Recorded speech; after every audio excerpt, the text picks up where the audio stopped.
If you're enjoying this video, smash that like button, subscribe, and hit the bell. Share it with your friends, and let me know in the comments where you're watching from. Every like and subscribe helps the channel grow.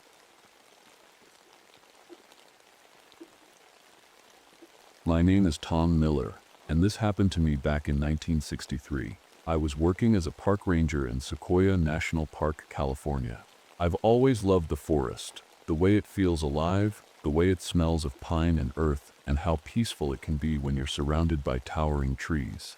After everything I went through in Vietnam, I thought the forest would be my refuge. But that night changed everything. It was late October, just as the days were getting shorter and colder. I'd spent most of the day patrolling the trails, checking on campsites, and making sure everything was in order. By the time dusk rolled around, I was ready to head back to base camp. The sun was setting behind the sequoias, casting long shadows across the ground.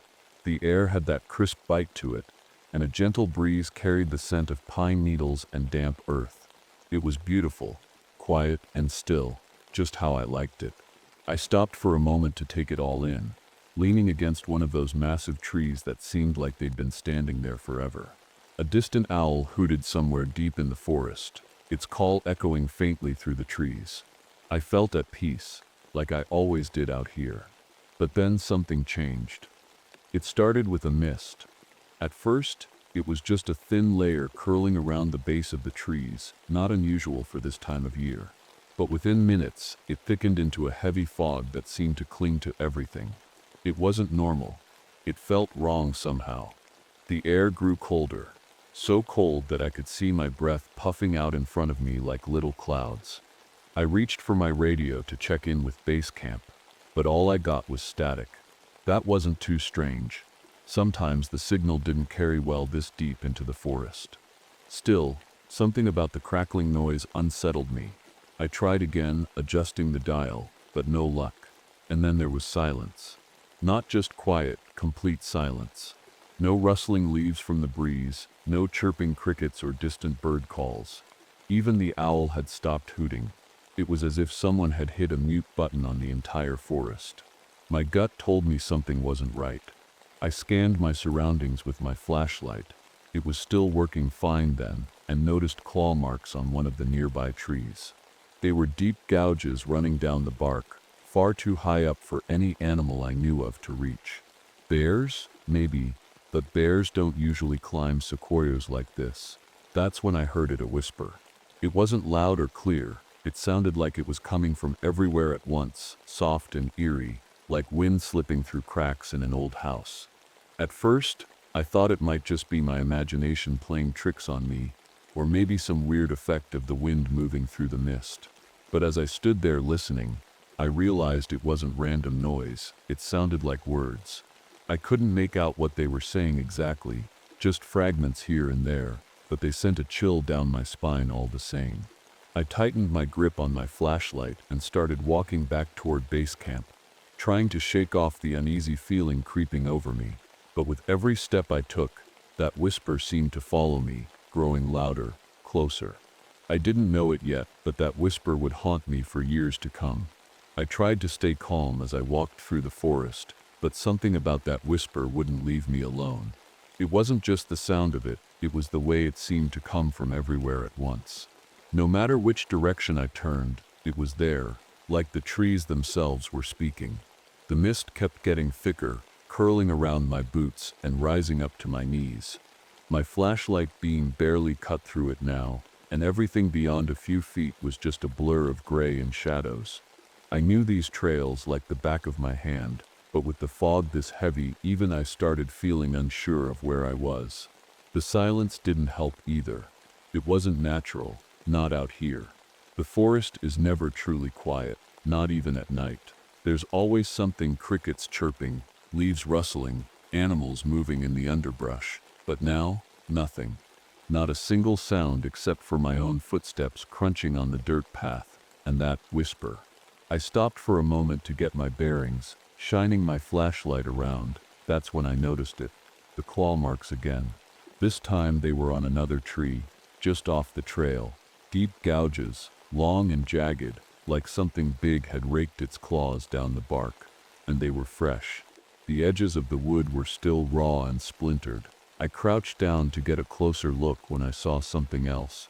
Tracks in the dirt. They weren't human, too big for that.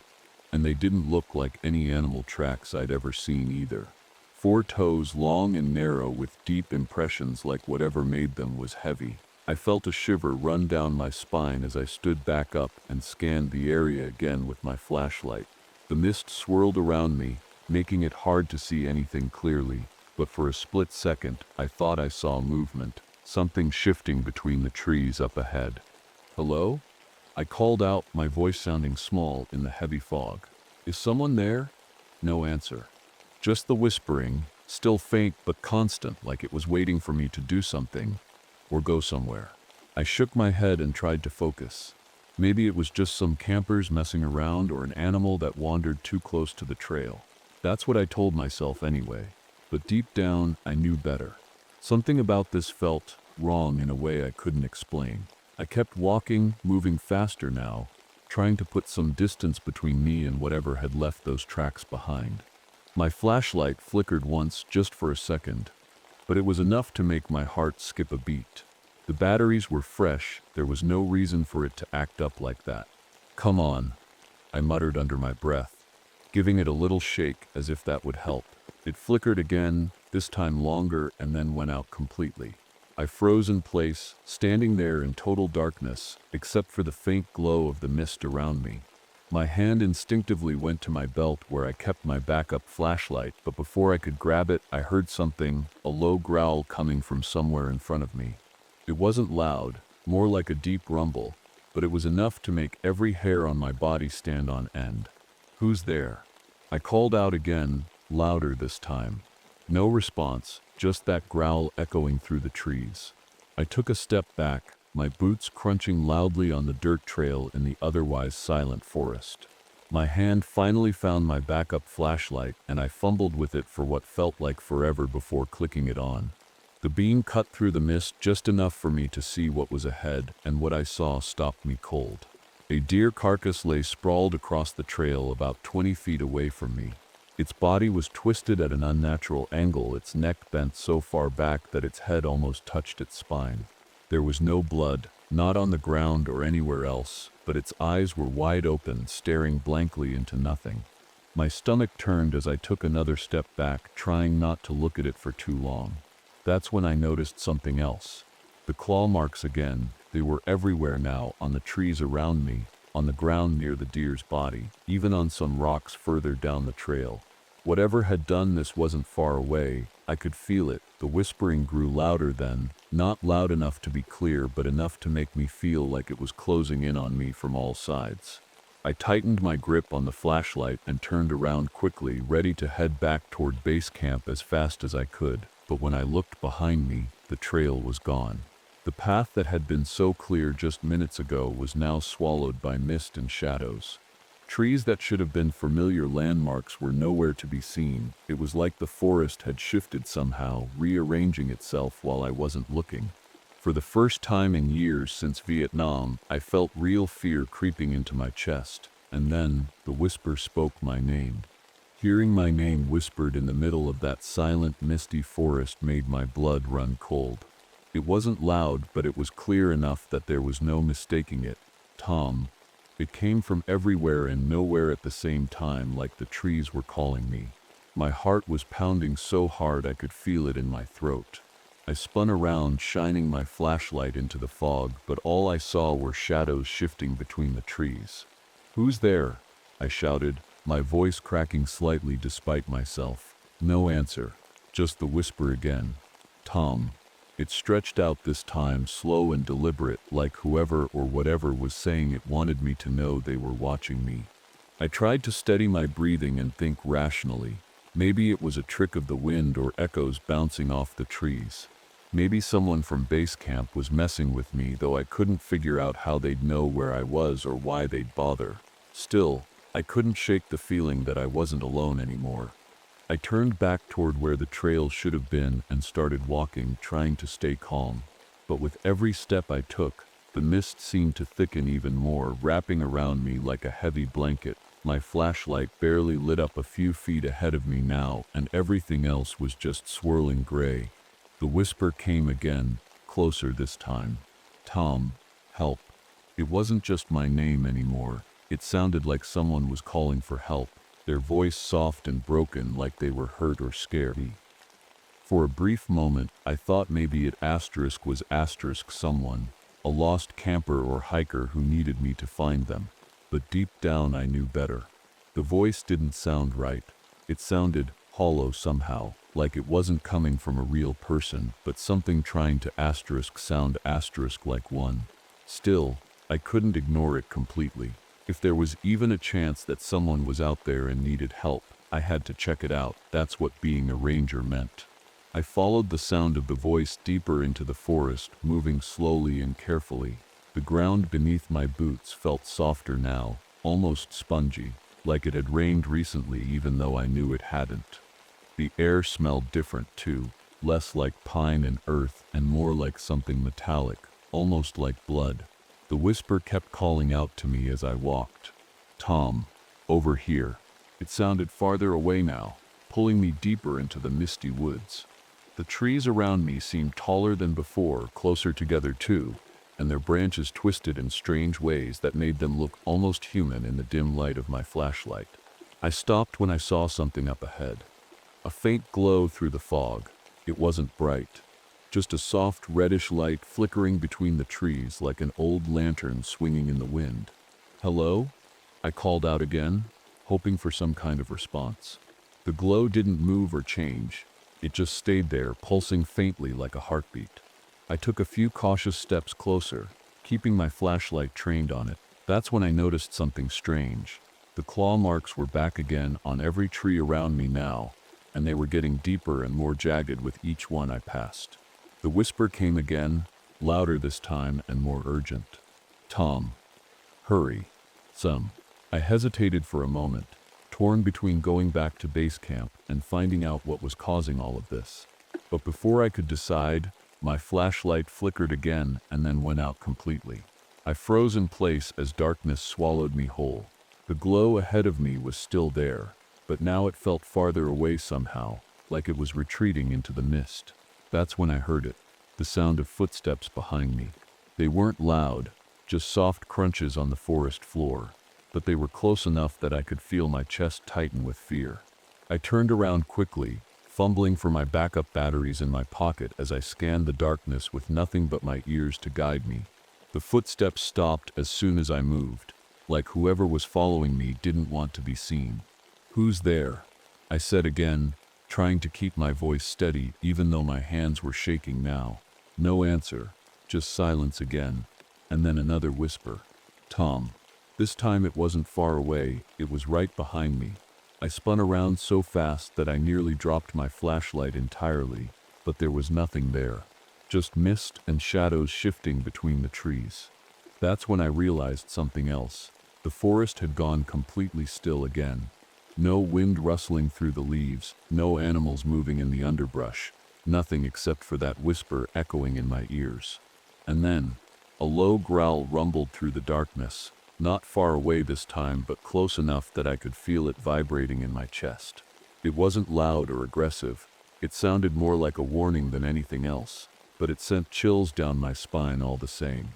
Whatever was out there wasn't human, and it wasn't friendly either. I didn't know what to do. My instincts told me to head back to base camp, but the forest wasn't letting me. The trail was gone, the mist was too thick, and the whispers kept pulling me deeper into the woods. Something about this felt like a trap, but I couldn't shake the feeling that I had to keep going. I took a deep breath and started walking again, my flashlight still dead in my hand. The growl I'd heard earlier hadn't come back, but I could feel something watching me, something big, something close. After what felt like hours of wandering through the fog, I stumbled onto a campsite. At first, I felt relieved. Maybe whoever was calling for help was here. But as soon as I stepped closer, I realized something was very wrong. The campsite was a mess. Supplies were scattered everywhere, tents ripped open, sleeping bags tossed aside like garbage. A cooler lay on its side with its lid cracked open, its contents spilled across the ground. It looked like someone or something had torn through it in a frenzy. I crouched down to examine the scene more closely, my heart pounding in my chest. There was blood on the ground, not a lot, but enough to tell me someone had been hurt here. It trailed off into the trees, leading deeper into the forest. "Hello?" I called out again, my voice shaky now, despite my best efforts to stay calm. "Is anyone here?" No answer, just the whisper again. "Tim, help." It sounded closer now, almost like it was coming from just beyond the edge of the campsite. I stood up and followed the blood trail cautiously, gripping my flashlight tightly, even though it wasn't working anymore. The mist seemed even heavier here, and every step I took felt harder than the last, like the forest itself didn't want me to move forward.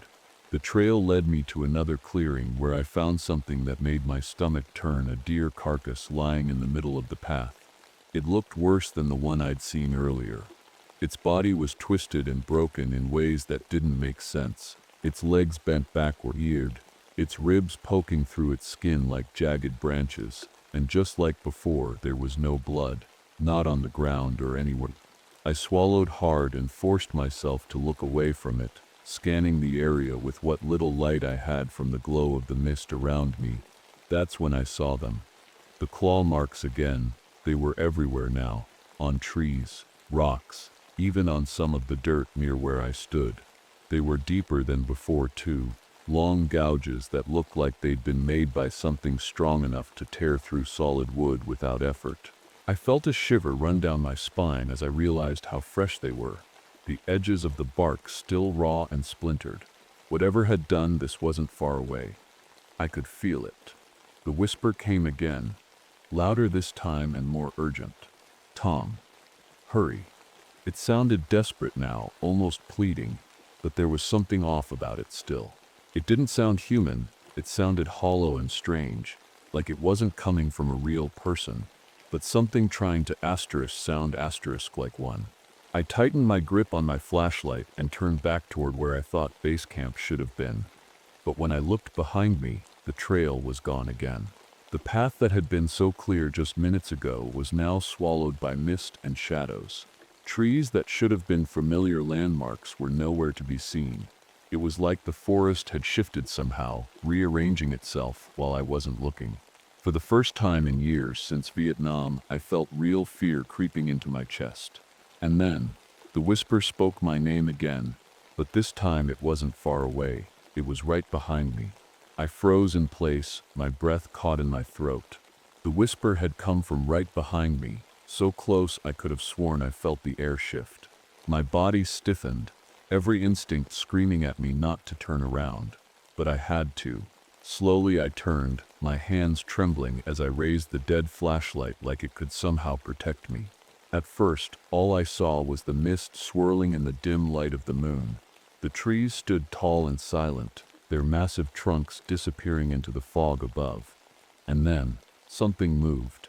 It was quick, just a shadow slipping between the trees, but it was enough to send my heart racing. Whatever it wasn't small. It was tall, taller than any person I'd ever seen, and it moved with an unnatural grace, like it wasn't bound by the same rules of movement we are. "Who's there?" I called out again, my voice shaking now, despite my best efforts to stay calm. "Show yourself." The forest stayed silent for a moment, and then the whisper came again, this time from somewhere deeper in the woods. "Tom, over here." It sounded farther away now, like it was trying to lead me somewhere else. But I wasn't about to follow it, not after what I'd just seen. I took a step back, keeping my eyes on the spot where the shadow had disappeared. My mind raced as I tried to make sense of what was happening. Was it an animal? A person? Something else entirely? None of it made sense, but one thing was clear. I wasn't alone out here anymore. The mist seemed to thicken even more as I backed away, swallowing up everything around me until all I could see were faint outlines of trees and shadows shifting in the fog.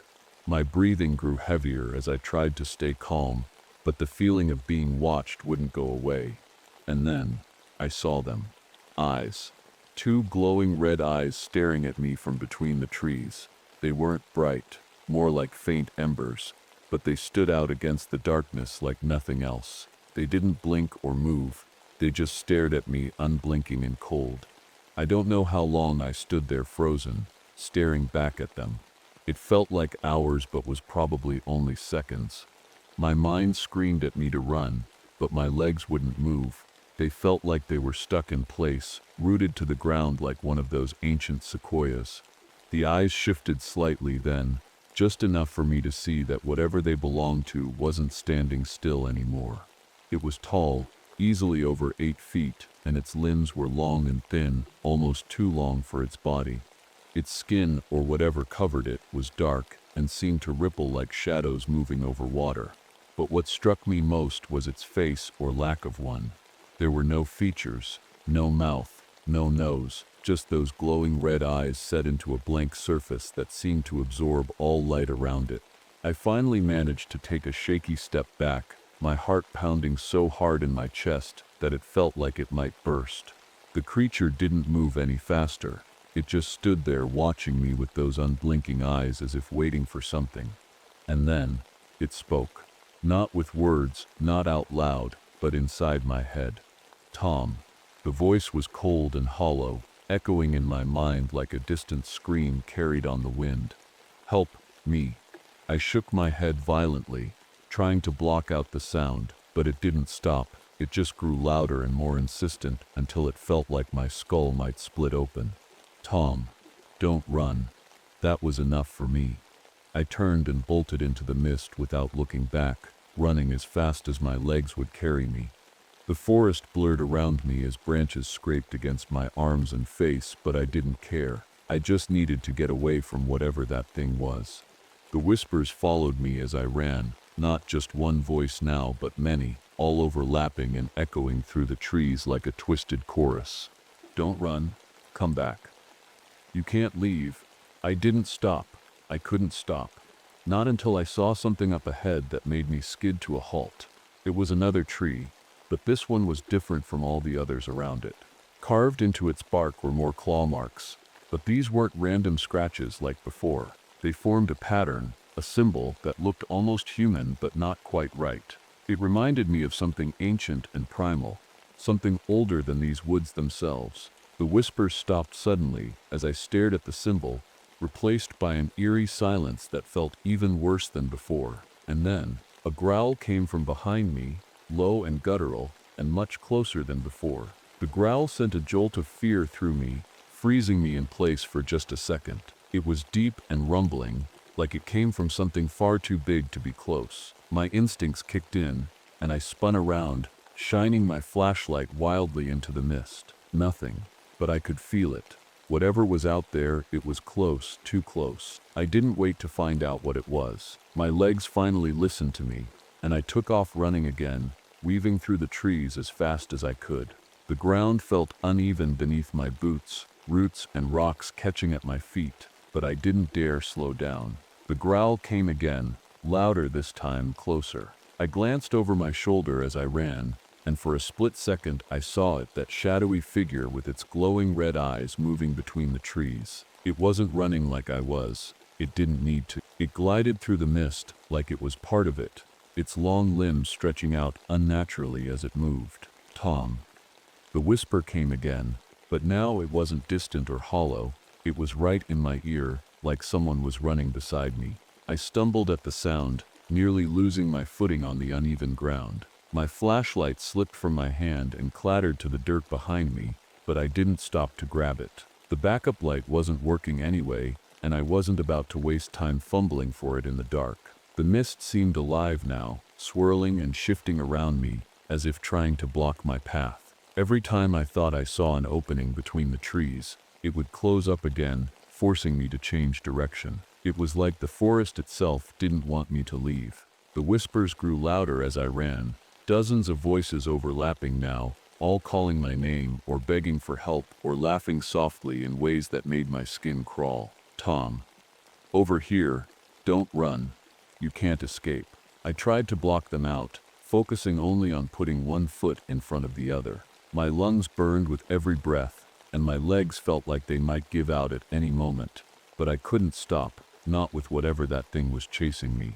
The growl came again, this time so loud and close that I could feel it vibrating in my chest. I risked another glance over my shoulder and immediately wished I hadn't. It was there, closer than ever, its tall frame towering over the trees around it.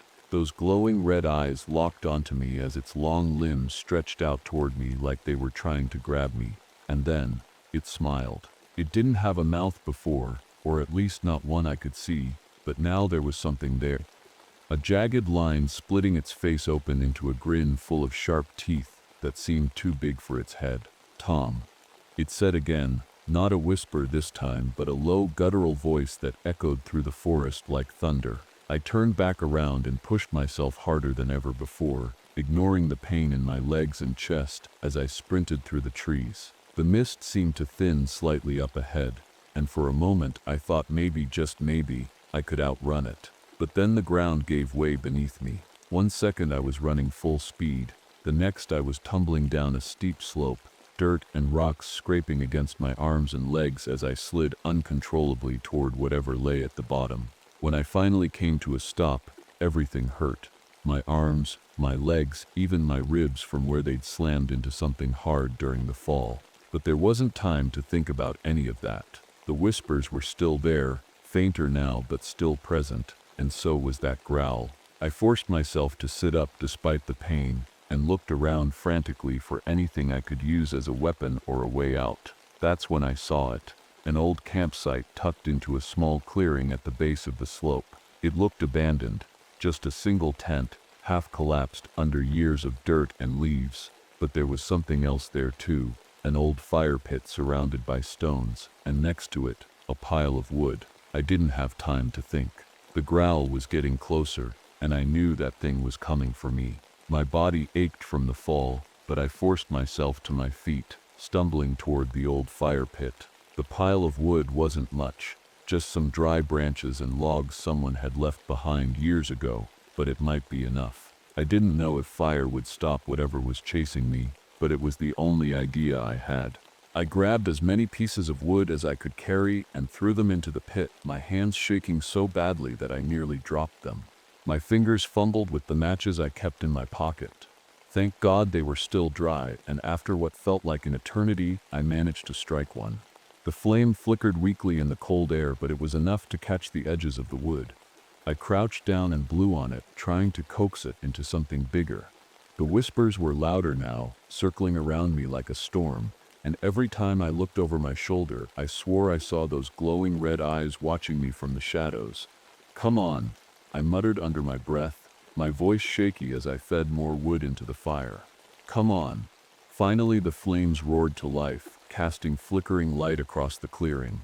For the first time in what felt like hours, I could see clearly again. The mist seemed to retreat slightly in the presence of the fire, pulling back like it didn't want to get too close. But then, it stepped into the light. The creature moved slowly at first, its long limbs stretching out as it emerged from the shadows. Its skin, or whatever covered it, seemed to ripple in the firelight, shifting between solid and shadow like it couldn't decide what it wanted to be. Those glowing red eyes locked onto me again, and that jagged grin spread across its face. It didn't rush me. It didn't need to. It knew I was trapped here. "Stum," it said again, its voice low and guttural, echoing through the clearing like thunder. I grabbed a burning branch from the fire pit and held it out in front of me like a torch, my hands trembling so badly that the flames danced wildly in the air. "Stay back," I shouted, trying to sound braver than I felt. The creature tilted its head slightly at my words, almost like it was curious. Then it took another step forward. I swung the torch wildly in its direction, and for a moment it stopped. Its body seemed to flicker like a shadow caught in sunlight, but then it kept coming. The whispers grew louder again, dozens of voices overlapping now, all calling my name or begging for help or laughing softly in ways that made my skin crawl. "Tom, you can't leave. Don't fight." I stumbled backward toward the edge of the clearing, keeping the torch between me and that thing as best as I could. My mind raced as I tried to think of something, anything, that might stop it. And then, an idea hit me. The ravine. I remembered seeing one earlier when I'd been patrolling this area. It wasn't far from here if I could just get there. Maybe, just maybe, I could lure this thing into falling over the edge. It wasn't much of a plan, but it was all I had. I swung the torch again as I backed away toward where I thought the ravine might be. The creature followed me slowly at first, but then picked up speed, its movements becoming faster and more erratic as if sensing what I was trying to do. The whispers grew louder still, almost deafening now, and every time they spoke my name or called out for help, they made my head throb painfully. Tom, don't run. Stay with us. I ignored them as best as I could and kept moving until finally, there it was. The edge of the ravine loomed ahead of me, a steep drop into darkness that seemed endless in the faint light of my torch. My heart pounded in my chest as I turned back toward the creature one last time. It was closer now, close enough that I could see every detail of its twisted form, those glowing red eyes staring into mine, that jagged grin full of sharp teeth, those long limbs reaching out toward me like they were trying to pull me into its shadowy embrace. I waited until it was almost on top of me before making my move. With every ounce of strength left in my battered body, I swung the burning branch directly at its face, and for just a moment, it recoiled violently as if struck by something solid. That was all the time I needed. I turned and ran straight for the edge of the ravine, and just before reaching it, I dove out of the way at the last second. The creature didn't stop. It couldn't, and with one final growl that echoed through the forest, it tumbled over the edge into darkness below. I lay there on the cold ground, gasping for air, my chest rising and falling like I'd just run a marathon. My hands were scraped raw, and my knees ached from the dive I'd made to avoid going over the edge myself. The torch had rolled out of my grip, its flame flickering weakly a few feet away. For a moment, everything was quiet. The whispers were gone, the growls had stopped, and even the mist seemed to have pulled back. All I could hear was the sound of my own breathing and the faint rustle of leaves in the breeze. I forced myself to sit up, wincing as pain shot through my ribs. My flashlight was long gone, but the glow from the fire pit back in the clearing gave me just enough light to see the edge of the ravine. I crawled toward it cautiously, every nerve in my body screaming at me not to get too close. When I reached the edge, I peered down into the darkness below. At first, I couldn't see anything. It was just blackness stretching endlessly into nothing. But then, something moved. It wasn't much, just a faint ripple in the shadows, but it was enough to make me freeze. The creature hadn't disappeared completely. It was still down there somewhere, waiting, and then it spoke. Tom. The voice was faint now, barely more than a whisper carried on the wind, but it was enough to send chills down my spine. I'll return. I scrambled back from the edge, my heart pounding in my chest. The mist began creeping back toward me again, curling around my legs like it was trying to pull me closer to the ravine. I didn't wait to see what would happen next. I turned and ran back toward the clearing as fast as my battered body would let me. When I reached the fire pit, I grabbed another burning branch and held it out in front of me like a shield. The mist seemed to retreat slightly in its presence, but I could still feel that thing's presence lingering in the air around me. I didn't know what else to do except keep moving. My sense of direction was shot. Every trail looked unfamiliar now, but somehow, I managed to find my way back toward base camp. It took hours, or at least it felt like hours, but eventually, I saw the faint glow of lights through the trees. Relief washed over me as I stumbled into camp, barely able to stand anymore. One of the other rangers, Mike, came running over when he saw me. Tom, what happened? Are you okay? He asked, his voice full of concern as he helped me sit down near one of the cabins. I wanted to tell him everything, the whispers, the claw marks, that thing with its glowing red eyes, but when I opened my mouth to speak, nothing came out. My throat felt dry and tight, and all I could manage was a weak shake of my head. Mike didn't press me for answers after that. He just brought me some water and let me sit there until I felt steady enough to stand again. The next day, I went back into the forest with Mike and a few other rangers to check out what had happened. We found the campsite, the torn tents and scattered supplies, but there was no sign of claw marks or blood trails anymore. Even the deer carcass was gone. When we reached the ravine where I'd seen that thing fall, there was nothing there either. No tracks, no signs of movement. Just silence and shadows stretching endlessly into darkness below. The others chalked it up to exhaustion or stress, said maybe I'd imagined it all after getting lost in the mist. But I knew better. I knew what I'd seen and heard and felt out there in those woods. And every time I close my eyes at night, I still hear that whisper calling my name.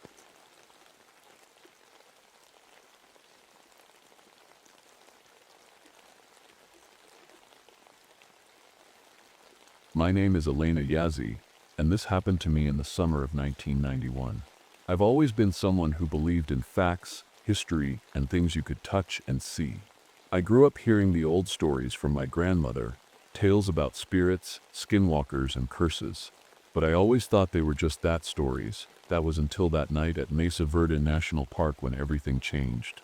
I worked as a park ranger back then, patrolling the ancient cliff dwellings left behind by the ancestral pueblones. It was my job to protect these sacred places from vandals and curious tourists who didn't understand their importance. That evening started like any other.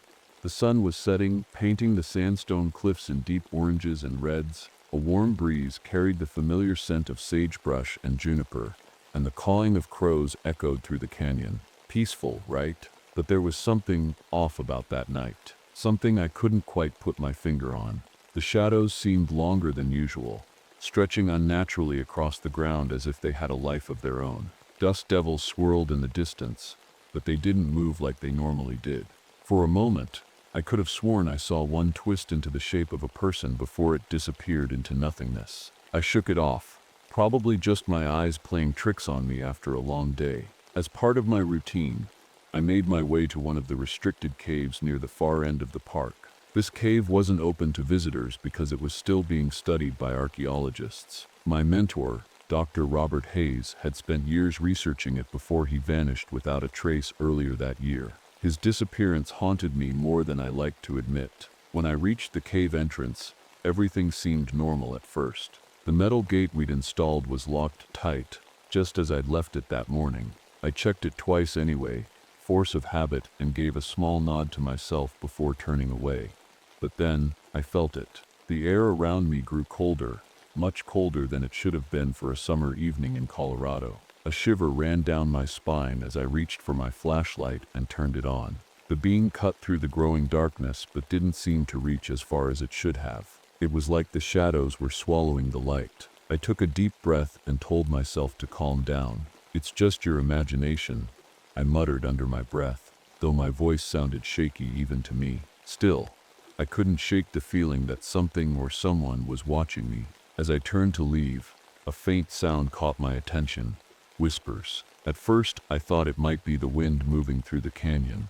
But no, it was too deliberate for that. The whispers were soft but distinct, like voices speaking in a language I couldn't understand. They seemed to come from everywhere and nowhere all at once. I froze in place, gripping my flashlight tightly as my heart pounded in my chest. "Hello," I called out, trying to sound braver than I felt. No answer. Just more whispers that grew louder with each passing second. I swung my flashlight toward the petroglyphs carved into the rock walls near the cave entrance. These ancient symbols had always fascinated me. They told stories of people who lived here centuries ago. But tonight they looked different. When I glanced at them directly, they were just as they'd always been, faded carvings etched into stone by hands long gone. But when I looked out of the corner of my eye, they moved. I blinked hard and looked again, but nothing changed this time. Maybe it was a trick of the light, or maybe not. The whispers stopped suddenly, leaving an eerie silence in their wake. That's when I noticed something else. Small stones and pebbles near my feet were rolling uphill against gravity, as if being pulled by an invisible force toward the cave entrance. My stomach dropped as dread settled over me like a heavy weight. Something wasn't right here. Something ancient and powerful that didn't belong in this world anymore. I stepped back instinctively, clutching at the turquoise pendant around my neck, a gift from my grandmother meant to protect me from harm. It felt warm against my skin now, almost like it was alive. "Time to go," I whispered to myself, and turned away from the cave entrance, trying not to run even though every instinct screamed at me to get out of there as fast as possible. But as I walked away, one last thing caught my eye, a shadow on the ground that didn't match anything around it. A tall figure standing perfectly still where no one should have been. I didn't stop to investigate further this time. Whatever was happening here, it wasn't something I wanted to face alone in the dark. And yet, deep down, I knew this wasn't over. Not by a long shot. My name is Elena Yazzie. I'm 38 years old, and I've spent most of my life walking the line between two worlds. The modern one we live in, and the ancient one my ancestors left behind. I grew up on the Navajo Nation, surrounded by stories about spirits, curses, and creatures that could take on any shape they wanted. My grandmother used to tell me those stories while she braided my hair, her voice soft but serious. She believed in them completely. I didn't. Even as a kid, I was the one asking questions. Why couldn't anyone prove these things existed? Why did the stories always change depending on who told them? I wanted facts, not legends. That's why I became an archaeologist. I thought if I could study the past, really dig into it, I'd find answers that made sense. But life doesn't always go the way you plan. After years of working in labs and field sites, I realized I wasn't cut out for the politics of academia, the funding battles, the endless paperwork, the pressure to publish instead of protect what mattered most. So I traded my lab coat for a ranger's uniform and took a job at Mesa Verde National Park in Colorado. It felt like coming home in a way. The land here reminded me of where I grew up, wide open spaces, towering cliffs, and a sky so big it made you feel small. But it was more than that. These cliff dwellings were built by the ancestral Puebloans hundreds of years ago, long before my people came to this area. They were sacred places, full of history and mystery, and it was my job to keep them safe. I loved my work even if it wasn't always easy. Tourists could be careless, touching fragile artifacts, carving their names into ancient walls, but most of them meant well. It was the vandals who kept me up at night, the ones who broke into restricted areas looking for treasure or cheap thrills. They didn't understand what they were messing with. Neither did I, not really. That summer had been harder than most. My mentor, Dr. Robert Hayes, had disappeared while exploring one of the restricted caves in the park. He wasn't just my boss, he was my friend, someone who shared my passion for preserving history and protecting sacred spaces. He'd been researching strange carvings in one of the caves when he vanished without a trace. The search teams never found him, not his body, not his gear, nothing. It was like he'd been swallowed by the earth itself. I didn't talk about it much. Not with my coworkers, not with anyone, but his disappearance weighed on me every day. Sometimes I'd catch myself staring at that cave entrance during my patrols, wondering what had happened to him and why no one could explain it. That night was no different. As I walked away from the cave after checking the locks, I couldn't shake the feeling that something was wrong. The shadows seemed to stretch farther than they should have, twisting across the ground like they were alive. The air felt heavy, like it was pressing down on me from all sides. I reached for my turquoise pendant without thinking, a habit I'd picked up as a kid whenever I felt nervous or scared. My grandmother had given it to me when I left for college, telling me it would protect me from harm. She said it carried the prayers of our ancestors and connected me to the land no matter how far away I went. I didn't believe her back then, not really. But tonight it felt warm against my skin, almost like it was trying to tell me something. I took a deep breath and kept walking toward my truck, parked at the edge of the canyon. The whispers had stopped, or maybe I'd imagined them, but the uneasy feeling hadn't gone away. As much as I wanted to leave this place behind for the night, part of me couldn't let go of what I'd seen. The melted locks on the gate, the shifting petroglyphs on the cave walls, the shadow that didn't belong to anything around it. It wasn't just strange, it was impossible. And yet, deep down, it felt familiar in a way I couldn't explain. I didn't sleep much that night. The strange things I'd seen and heard near the cave kept replaying in my mind. The whispers, the moving shadows, the stones rolling uphill. I told myself it was just exhaustion, maybe even stress from everything that had happened with Dr. Hayes. But deep down, I knew it wasn't that simple. The next morning, I decided to head back to the restricted area.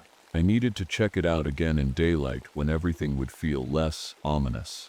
At least, that's what I told myself. The sun was climbing high by the time I reached the site. The air was warm and the park was quiet, except for the occasional rustle of leaves in the breeze. It felt normal, peaceful, even. But as I stepped closer to the cave entrance, that uneasy feeling crept back in.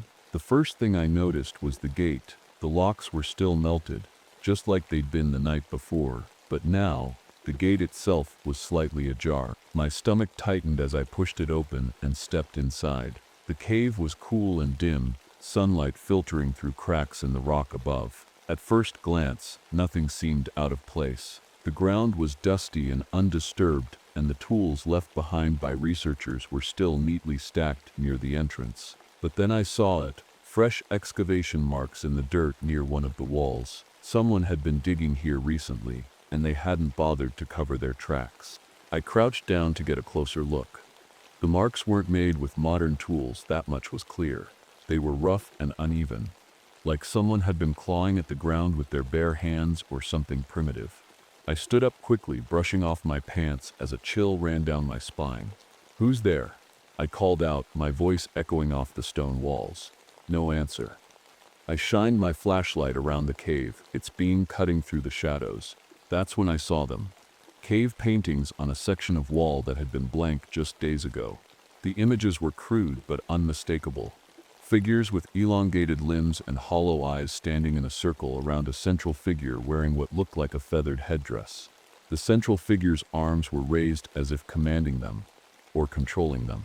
I felt a lump form in my throat as I stared at the paintings. They weren't there before, I was sure of it. I'd inspected this cave dozens of times during my patrols, and that wall had always been bare. My radio crackled suddenly, making me jump. "Elena? You there?" It was Mike, one of my coworkers on patrol duty. I grabbed the radio from my belt and pressed the button to respond. "Yeah, Mike, what's up?" There was a pause before his voice came through again, quieter this time. "You hearing this?" "Hearing what?" I asked, frowning. Another pause. Then static filled the radio for a few seconds before I heard it. A faint chanting in the background, like a group of voices speaking in unison. It wasn't English or Spanish or any language I recognized. It sounded ancient.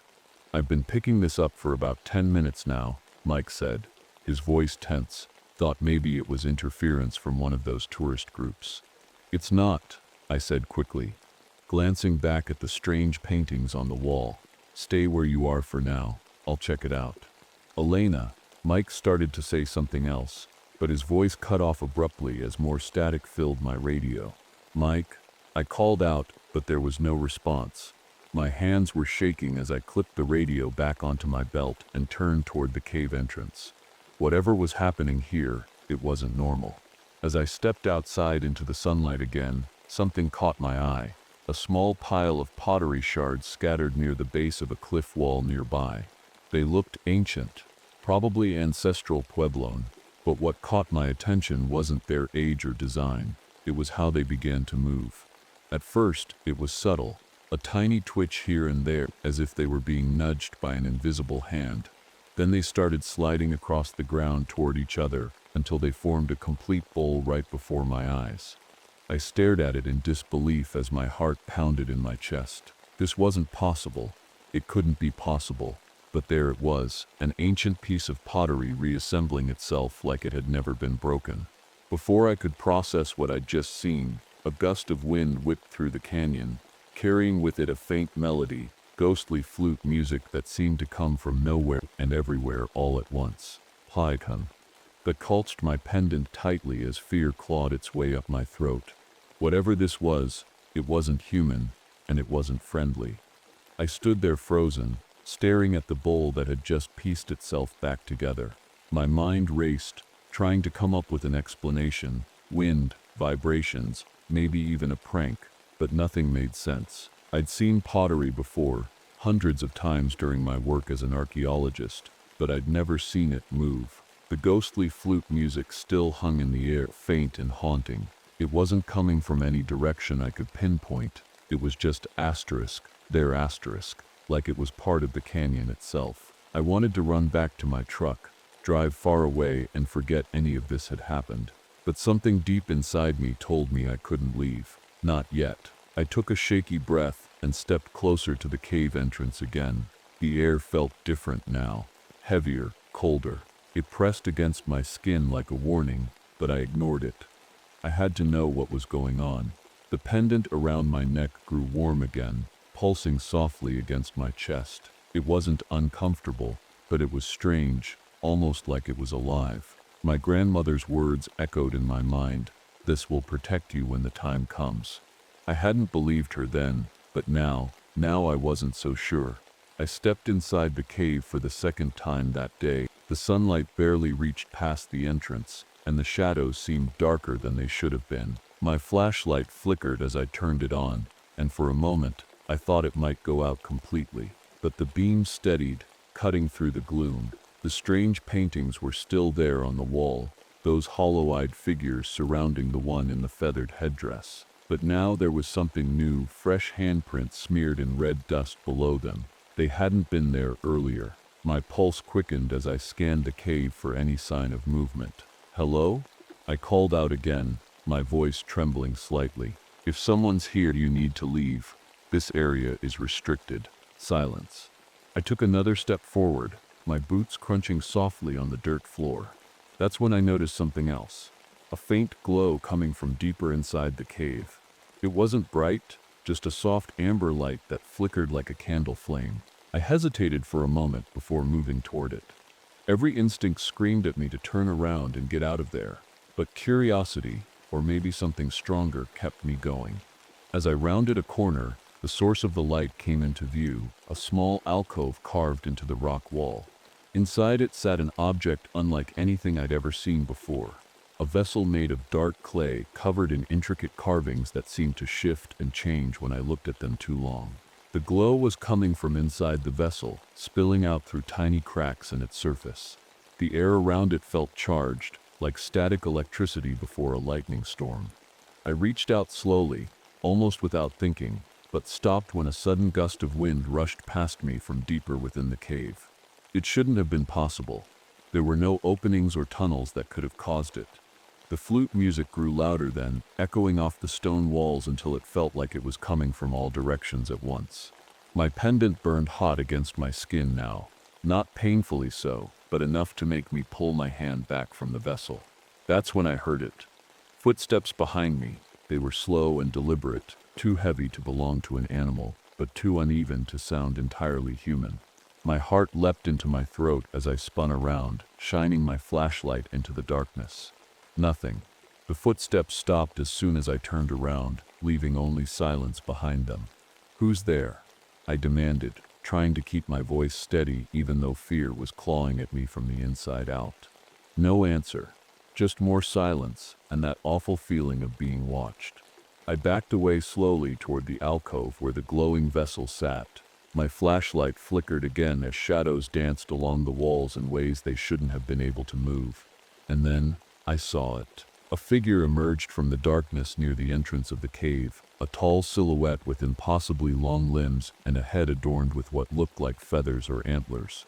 Its movements were jerky and unnatural, like a puppet being pulled by invisible strings. It didn't make a sound as it stepped closer, but its presence filled the space with an overwhelming sense of dread. My chest tightened as if all the air had been sucked out of the room. The figure stopped just outside my flashlight's beam, its hollow eyes glinting faintly in what little light remained. I couldn't move. I couldn't even breathe, as it raised one skeletal hand and pointed directly at me. And then, everything went black.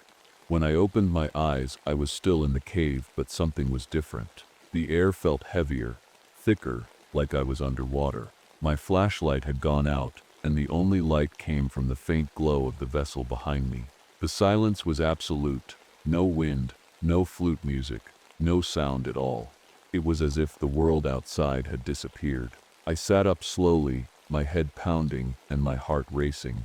The figure I had seen earlier, the one with the feathered headdress and hollow eyes, was gone, or at least, I thought it was. Then I saw the footprints. They were faint but unmistakable, pressed into the dusty floor of the cave. They weren't human, too long, too narrow, and they didn't follow a normal pattern. It was like whoever, or whatever had made them, wasn't walking but gliding across the ground. I scrambled to my feet, clutching my pendant tightly. It was still warm against my chest, pulsing faintly like a heartbeat. "Okay, Elena," I whispered to myself, trying to stay calm. "You need to get out of here."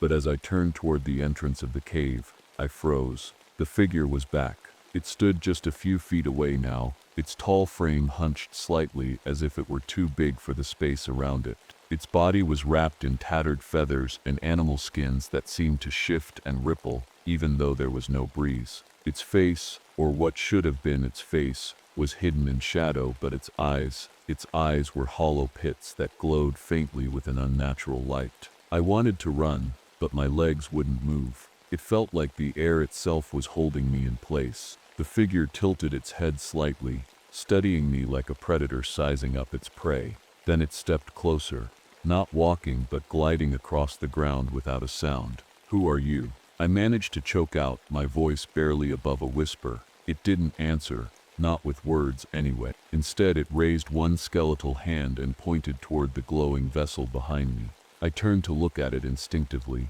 and that's when I felt it, a sudden rush of cold air that seemed to pass right through me. My vision blurred for a moment as whispers filled my ears again, louder this time and more insistent. I spun back around to face the figure, but it was gone. The whispers stopped abruptly, leaving only silence behind them. My flashlight flickered back to life suddenly, its beam cutting through the darkness and landing on something that made my blood run cold. The vessel, the one that had been glowing just moments ago, was now cracked open down the middle. A dark substance seeped out from inside it like thick smoke, curling upward and spreading through the cave. And then it started to take shape. The smoke coiled and twisted until it formed a tall figure almost identical to the one I had seen earlier. But this time, it wasn't just a shadow, it was solid.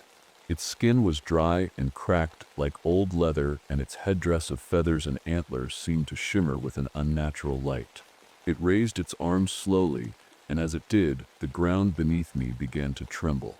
Loose stones rolled across the floor of the cave toward the creature as if being pulled by some invisible force. I stumbled backward, nearly tripping over my own feet as I tried to put some distance between us. "Stay back," I shouted, though my voice sounded small and weak in the vastness of the cave. The creature didn't stop. It moved toward me with slow, deliberate steps that made no sound at all. As it came closer, I could feel something pressing against my mind, like fingers reaching into my thoughts and pulling them apart. Images flashed before my eyes, visions of people I didn't recognize performing rituals in this very cave centuries ago. They chanted in a language I couldn't understand as they painted symbols on the walls with what looked like blood, and then there was fire. The visions ended as suddenly as they had begun, leaving me gasping for air and clutching at my pendant like it was a lifeline. The creature stopped just a few feet away from me now, its hollow eyes locked onto mine. For a moment, neither of us moved. Then it raised one hand again, not to point this time but to reach for me. I don't know what came over me then, maybe instinct or desperation, but I yanked my pendant off its chain and held it out in front of me like a shield. To my surprise and relief, the creature recoiled instantly as if burned by an invisible flame. It let out a low growl that sounded more like wind rushing through a canyon than any living thing I'd ever heard before. The pendant glowed brightly in my hand now, brighter than it ever had before. The warmth spread through my body like a wave of energy, giving me strength where there had been none moments ago. "You're not taking me," I said firmly, though my voice still shook slightly. The creature tilted its head again as if considering my words or maybe testing my resolve, before letting out another low growl and retreating into the shadows once more. I didn't wait around to see what would happen next. Clutching the pendant tightly in one hand and my flashlight in the other, I turned and bolted for the entrance of the cave as fast as my legs would carry me. The whispers followed me all the way out, but they weren't coming from inside anymore. They were coming from everywhere.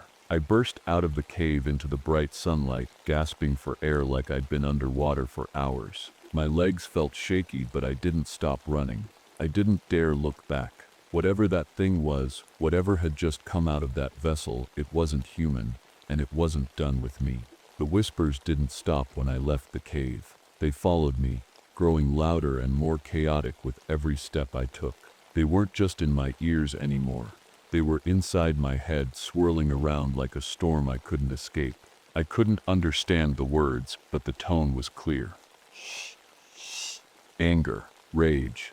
I reached the edge of the canyon and grabbed onto the rope ladder that led down to the lower trails. My hands were shaking so badly that I almost dropped my flashlight, but I managed to clip it to my belt before starting my descent. The ladder creaked under my weight as I climbed down, my pendant still glowing faintly against my chest. Every few seconds, I glanced over my shoulder, half expecting to see that creature coming after me.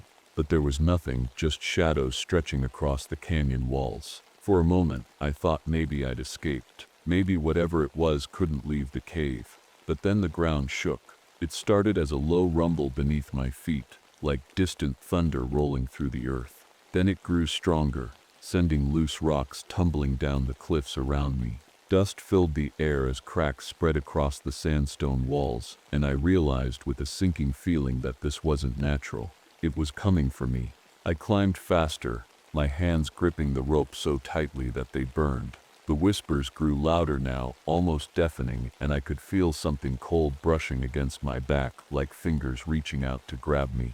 I made it to the bottom of the ladder just as another tremor shook the ground. Without thinking, I dove behind a boulder for cover as chunks of rock fell from above, crashing onto the trail where I'd been standing seconds ago. My heart was pounding so hard that it felt like it might burst out of my chest. "Think, Elena," I whispered to myself, trying to calm down. "You've got to think." I pulled out my radio and pressed the button to call for help. "Mike, are you there?" My voice cracked as I spoke, but I didn't care. I just needed someone to answer. Static crackled through the speaker for a moment before fading into silence. "Mike?" I shouted again, but there was no response. I shoved the radio back onto my belt and peeked out from behind the boulder. The trail ahead was clear for now, but the whispers were still there, echoing through the canyon like they were coming from everywhere at once. I didn't have time to wait for backup. If I stayed here any longer, whatever was chasing me would catch up, and I didn't want to find out what would happen if it did. I ran. The trail twisted and turned as it wound through the canyon, and every step felt heavier than the last. The air seemed thicker now, making it harder to breathe, and shadows danced along the walls in ways that didn't make sense, moving against the direction of the sunlight.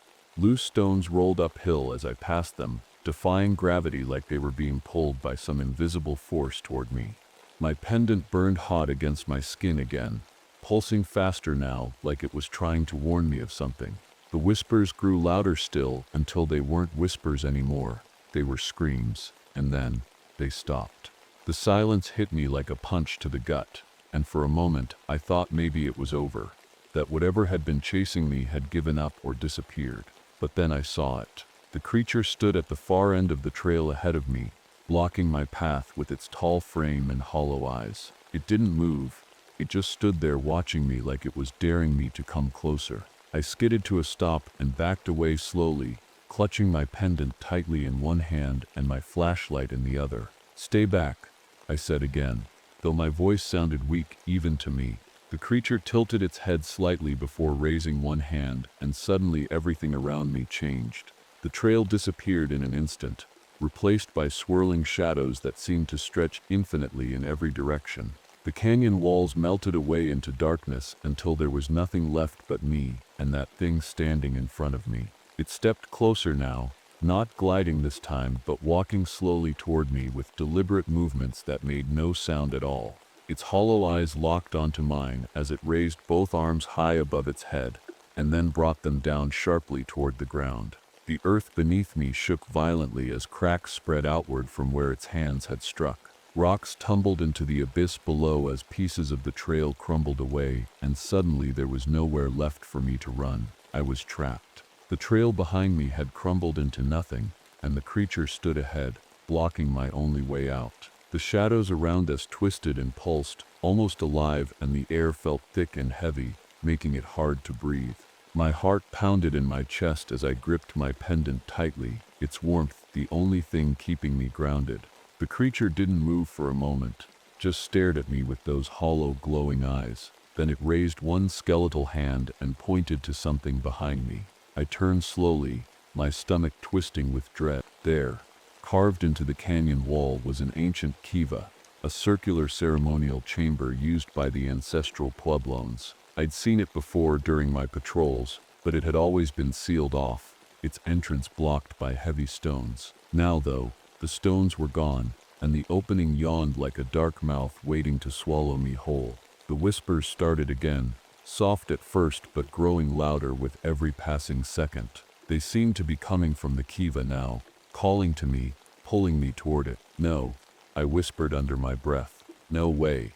But the ground shook again, more violently this time, sending loose rocks tumbling down the canyon walls. The creature stepped closer, its movements slow and deliberate, forcing me to back away toward the kiva. I didn't have a choice. With one last glance at the creature, I turned and ran into the kiva's dark entrance. The whispers grew deafening as I descended the narrow stone steps into the chamber below. My flashlight flickered weakly in my hand, casting shaky beams of light across the walls. The kiva was larger than I'd expected, its circular walls covered in faded petroglyphs and symbols I didn't recognize. In the center of the room was a fire pit surrounded by stones arranged in a strange pattern. The air was cold, colder than it should have been this far underground, and carried a faint metallic smell that made my skin crawl. I turned back toward the entrance just in time to see the creature step inside. It didn't need to duck or squeeze through. It moved like smoke, its body shifting and bending unnaturally as it entered the chamber. My pendant burned hot against my chest again as I stumbled backward toward the fire pit. "Stay away," I shouted, holding up my flashlight like it would somehow protect me. The creature didn't stop. It raised both arms again, and suddenly the petroglyphs on the walls began to glow faintly. The symbols shifted and twisted before my eyes, forming new shapes that seemed to pulse with energy. Then I felt it, a presence pressing against my mind like icy fingers digging into my thoughts. Images flashed before my eyes again, rituals performed in this very kiva centuries ago, people chanting and dancing around the fire pit, a figure wearing a feathered headdress standing at the center of it all. The skinwalker. That's what this thing was. The creature from my grandmother's stories that could shift between human and animal forms. A shaman who had traded their humanity for power long ago and had been cursed to walk between worlds ever since. And now, it wanted me. I dropped to my knees beside the fire pit as pain shot through my head like lightning. The whispers were inside me now, not just around me, but asterisk in asterisk me, filling every corner of my mind with their ancient language. "Fight," a voice whispered softly, different from the others. It wasn't angry or chaotic like them, it was calm and steady. "You must fight." I didn't know where it came from, maybe my pendant or maybe something deeper, but I clung to it like a lifeline. My hands fumbled with the stones around the fire pit as I tried to make sense of their arrangement. Then I saw it, a pattern hidden within them that matched one of the glowing symbols on the wall. It wasn't just decoration, it was a clue left by those who had come before me. My hands moved on their own as I rearranged the stones into their proper places. The whispers grew louder and more frantic, as if they knew what I was doing and they didn't like it. The skinwalker let out a low growl that vibrated through the chamber as it lunged toward me. But before it could reach me, my pendant flared brightly with an intense heat that forced it back. The final stone clicked into place just as the creature recovered from its retreat. The ground beneath us trembled violently as ancient mechanisms hidden within the kiva came to life. A circle of light erupted from the fire pit, surrounding both me and the skinwalker in its glow. The creature thrashed wildly against its invisible boundaries but couldn't escape. "Bind it," that calm voice urged again. "Use your strength." I didn't know how, but somehow I did. Clutching my pendant tightly in one hand, I reached out with the other toward one of the glowing symbols on the wall, the one that matched both my pendant and the pattern on the floor. Words spilled from my lips without thinking, words in a language I didn't know but felt deep in my bones. The light around us grew brighter until it filled every corner of the chamber, and then silence. When I opened my eyes again, the skinwalker was gone, or rather, bound. The vessel from earlier sat in front of me now, whole once more but glowing faintly with an eerie light. It pulsed softly like a heartbeat before fading into stillness. I collapsed onto the cold stone floor, exhausted but alive. For now, I don't know how long I sat there on the cold stone floor of the Kiva, staring at the vessel. My body ached, my mind felt like it had been torn apart and stitched back together, and my heart was still racing. But most of all, I felt different, like something had shifted inside me. The whispers were gone now. The air was still and quiet, almost peaceful, but I couldn't shake the feeling that the silence wasn't entirely natural. It was as though the Kiva itself was holding its breath, waiting to see what I would do next. I forced myself to stand, my legs trembling beneath me. The vessel sat in the center of the fire pit, dark and still, but I could feel its presence, heavy and ancient, like it was watching me even though it didn't have eyes. My pendant had cooled down again, its warmth fading into a faint hum against my chest. I knew one thing for certain, whatever I had done, it wasn't over. Not really. The skinwalker was bound, trapped inside that vessel just like the rituals on the walls had shown. But it wasn't destroyed, and it wouldn't stay locked away forever. I reached out hesitantly and picked up the vessel. It was lighter than I expected, but holding it sent a shiver through my entire body. The carvings on its surface seemed to shift under my finger like they were alive. I wanted to drop it and run as far away as I could, but I couldn't leave it here. Not where someone else might find it. I climbed back up the narrow stone steps to the surface, clutching the vessel tightly in both hands. The sunlight hit me like a wave as I emerged from the Kiva, and for a moment I just stood there, letting the warmth wash over me. The canyon was quiet again. No whispers, no flute music, no shifting shadows. It was almost like nothing had happened at all.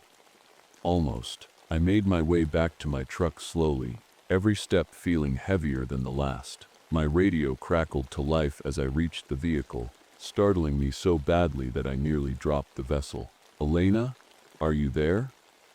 Mike's voice came through loud and clear this time. I fumbled for the radio and pressed the button to respond. Yeah, I'm here. Where have you been? We've been trying to reach you for hours," he said, his voice full of concern. Hours. It felt like only minutes had passed since I'd entered the cave, but when I looked at my watch, he was right. Somehow, an entire afternoon had slipped away without me realizing it. "I'll explain later," I said quickly. "Just meet me at base camp." There was a pause before Mike replied. "You okay?" "I'm fine," I lied. "Just tired." I didn't tell him about the skinwalker or what had happened in the Kiva. Not yet. How could I? It sounded insane, even to me, and I'd lived through it. As I drove back to base camp with the vessel sitting on the passenger seat beside me, I couldn't stop thinking about what had happened or what it meant for me now. Something had changed inside me during that ritual in the Kiva. Something I couldn't explain or fully understand yet. The world didn't look quite the same anymore. It felt fuller somehow, like there were layers to it that I hadn't noticed before. And then there were the spirits. At first I thought my eyes were playing tricks on me when I saw movement out of the corner of my eye, a figure standing near one of the cliff dwellings, or a shadow that didn't belong to anything nearby. But when I turned to look directly at them, they were still there. They didn't feel threatening, not like the skinwalker had, but their presence was undeniable. They watched me silently, as if waiting for something, or maybe testing me. By the time I reached base camp and handed off my report to Mike, leaving out most of what had really happened, I knew one thing for sure: my life would never be normal again. The skinwalker might have been bound for now, but Mesa Verde wasn't just a park anymore, not to me. It was alive in ways most people couldn't see or understand. And somehow, so was I. As for what comes next, well, let's just say this isn't a story with an ending. It's only the beginning.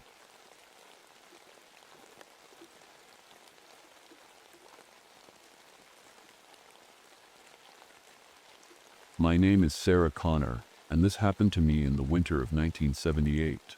I've worked as a park ranger in Glacier National Park, Montana for 5 years now.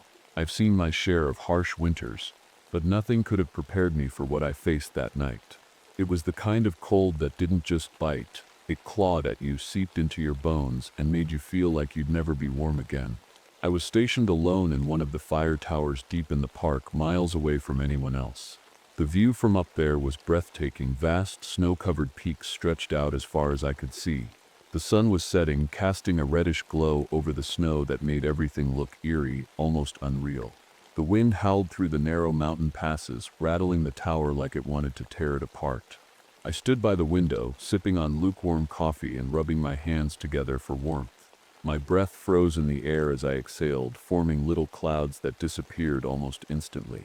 The temperature had been dropping all day, but now it felt like something unnatural was happening. The cold wasn't just outside, it was creeping into the tower itself. My equipment started freezing up. Even my radio crackled and hissed like it was struggling to work. I glanced down at the snow-covered forest below and froze. There were tracks, long, stretched-out footprints that didn't look like they belonged to any animal I knew of. They zigzagged across the snow in strange patterns, like whatever made them wasn't walking straight. I grabbed my binoculars and tried to get a closer look, but the light was fading fast, and all I could make out were shadows moving between the trees. The radio suddenly picked up a strange transmission, garbled words in a language I couldn't recognize. It sounded like someone or something was trying to communicate, but it wasn't human. The static grew louder until it cut off completely, leaving an eerie silence behind. Then came the rumble, a distant avalanche shaking the tower slightly under my feet. But it wasn't just snow falling, it felt like something heavy was moving through the mountains themselves. The sound echoed through the valley, growing louder before fading away again. I didn't want to admit it to myself at first, but I felt it deep down. Something wasn't right in the park tonight. It wasn't just the cold or the tracks or the strange sounds, it was a feeling in my gut that told me I wasn't alone anymore. I tightened my jacket around me and checked my gear one last time before stepping out onto the tower's balcony. Icicles hung from the railing like crystal daggers, catching what little light remained from the setting sun. The wind whipped against my face as I scanned the horizon one more time, hoping for some sign of normalcy. But all I saw were shadows growing longer as darkness swallowed the mountains whole. That's when I heard it, a distant howl carried on the wind. It wasn't a wolf or a coyote, it was something deeper, darker, something that made every hair on my body stand on end. And that was just the beginning. I've always loved the mountains. Ever since I was a little girl, they felt like home to me.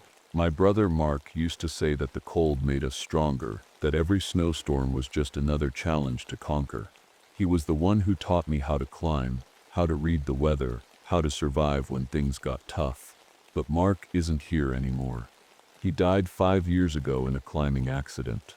We were scaling a peak together when a sudden storm rolled in. The wind was so strong it felt like it could rip us off the side of the mountain. I tried to hold on, tried to help him, but there was nothing I could do. He fell, and I couldn't save him. I don't talk about it much, not to my coworkers, not to anyone. But every time I'm out here in the park, I feel him with me. His voice in my head telling me to keep going, to push through the fear. That's why I took this job as a search and rescue specialist. It's my way of honoring him, of making sure no one else has to go through what we did. Still, it's not easy. Sometimes I take risks I shouldn't, climbing too high, going out in storms that would send most people running for cover. It's like I'm trying to prove something to myself, maybe even to Mark. But deep down, I know it's not just about him. It's about me trying to make peace with what happened. Tonight felt different from the start.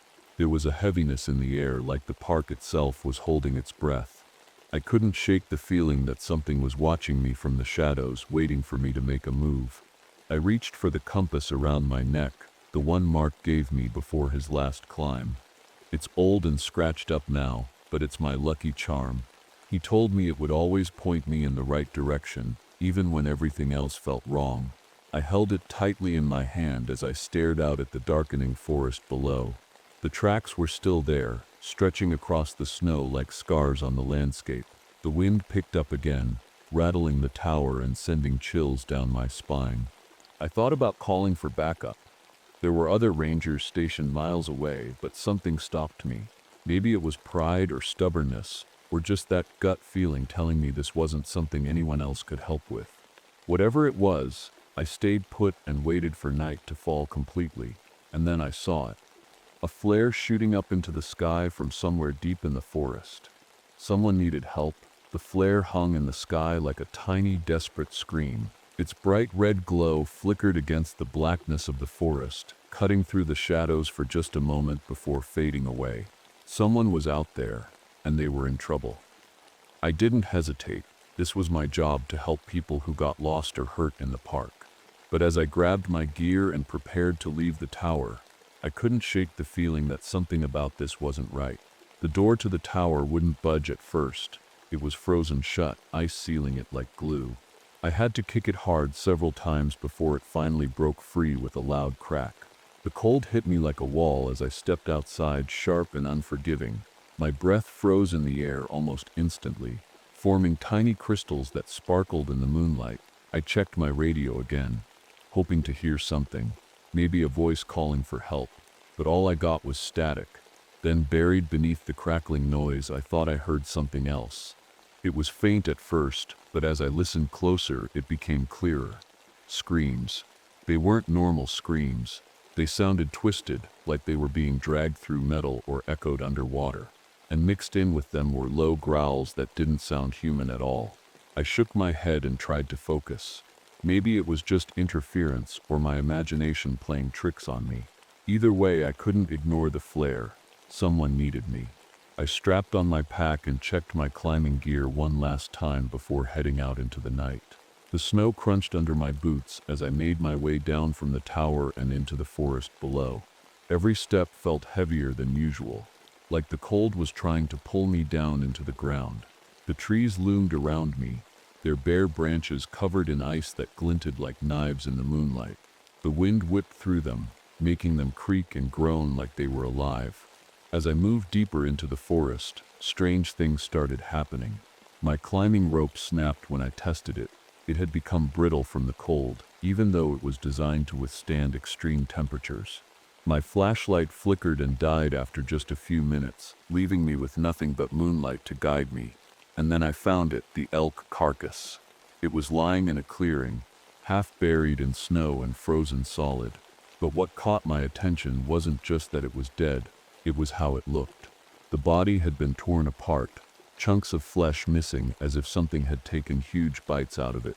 The edges of the wounds were frozen over completely, like they'd been flash frozen in seconds.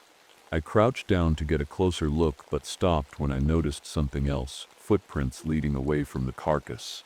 They were massive, far bigger than any animal tracks I'd ever seen, and they didn't look right. The shape was wrong, almost human but stretched out unnaturally long, and they weren't sinking into the snow like normal tracks. They barely disturbed the surface at all. The wind picked up again, carrying with it a sound that made my stomach drop, footsteps crunching in the snow behind me. I spun around, shining my flashlight toward the noise, but there was nothing there. The trees creaked loudly as if something huge was moving through them, snapping branches and shaking trunks as it passed by.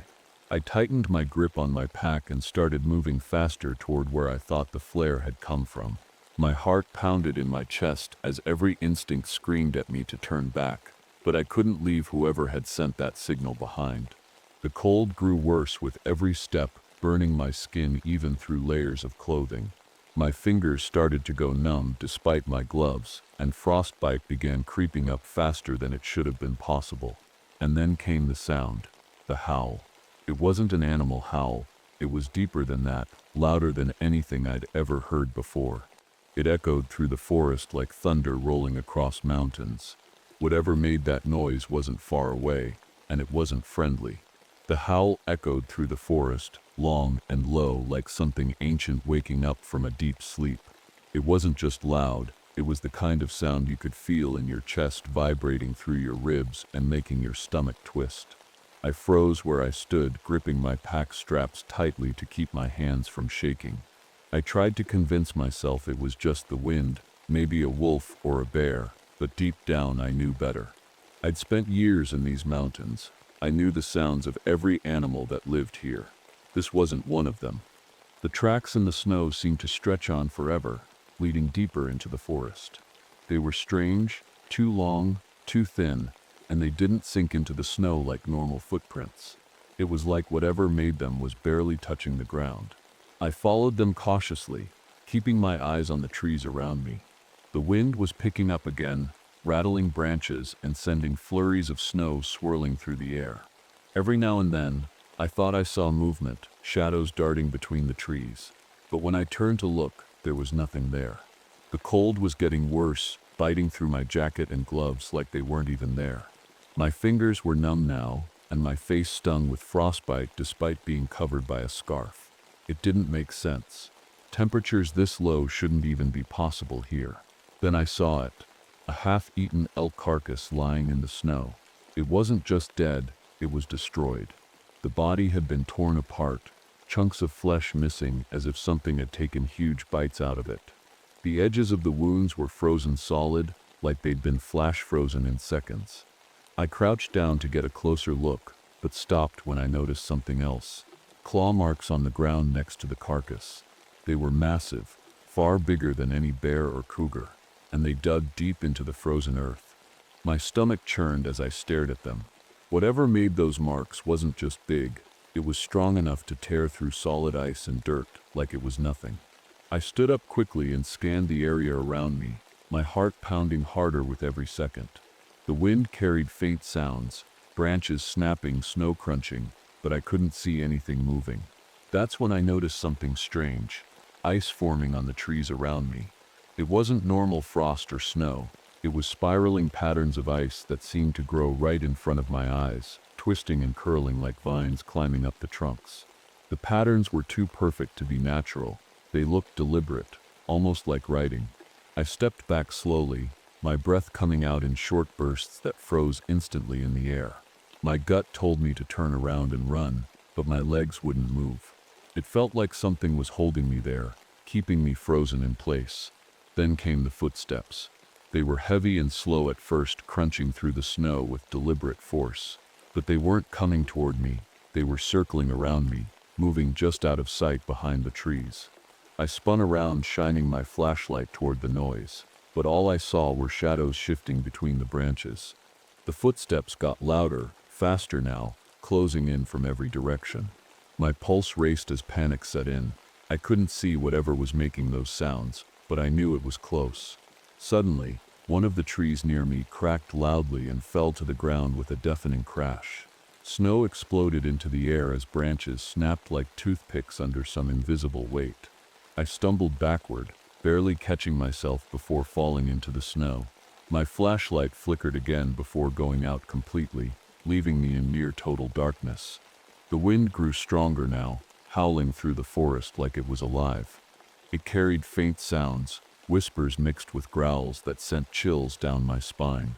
I tightened my grip on my compass, the only thing that felt solid and real right now, and forced myself to keep moving forward toward where I thought the flare had come from. Every step felt heavier than the last, as exhaustion set in. My legs burned from trudging through deep snow while frostbite crawled up my fingers and toes faster than it should have been possible. And then came another sound, the same howl as before but closer this time.